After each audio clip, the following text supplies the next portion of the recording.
The Pasture, a poem by Robert Frost.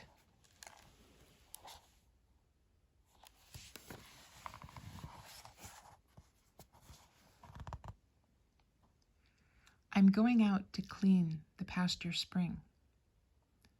I'll only stop to rake the leaves away and wait to watch the water clear, I may. I shan't be gone long. You come too. I'm going out to fetch the little calf that's standing by the mother. It's so young. It totters when she licks it with her tongue. I shan't be gone long. You come too.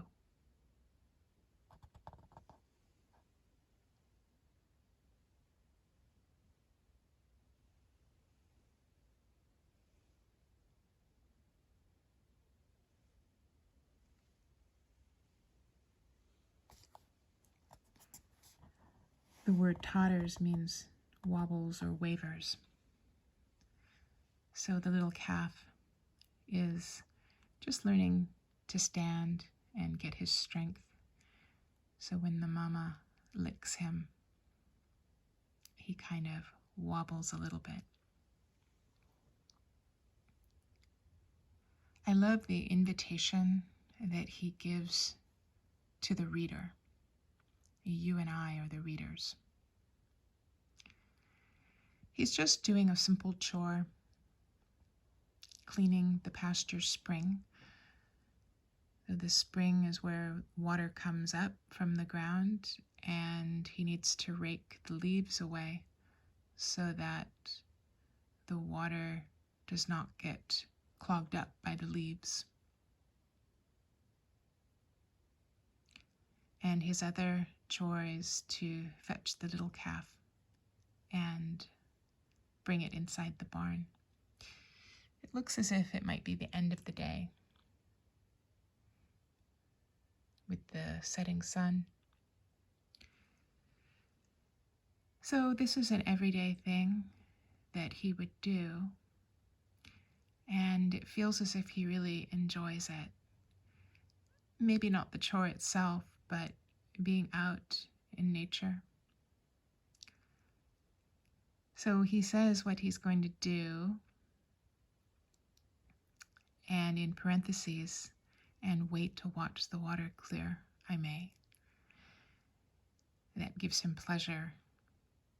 And it's just a side thing. It's not something he has to do, but he wants to linger a little longer to watch that. I shan't be gone long. The word shan't is a contraction of shall not. I shall not be gone long. And people of his generation and in the New England area would often use that word. I shan't be gone long. You come too.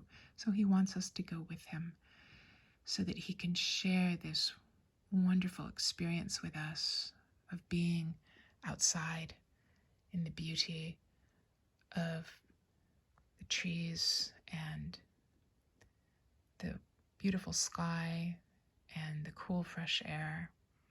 You can almost smell the grass and the trees, the crisp air. The baby calves are usually born in the springtime, so this could be sometime in the spring, and the air would still be cool. Poems usually have some kind of rhyme scheme. The end of each line will often rhyme with another line. And each paragraph is called a stanza. So this poem has 2 stanzas, and each stanza has 4 lines. So the words that rhyme in the first stanza are away and may. Spring and to don't rhyme. And in the second stanza, young and tongue. So it's always the second and third line that rhyme. And when you write poetry, it doesn't have to rhyme, but you can make it rhyme in any pattern you want. So he chose this pattern of just the second and third lines rhyming. But there's also repetition. So he ends each stanza with the same line. I shan't be gone long, you come too.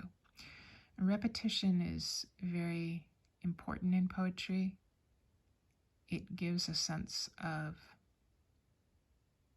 almost security, kind of knowing what's about to come. So you can see how it makes you feel. And there's no right way, right or wrong way to feel about any poem.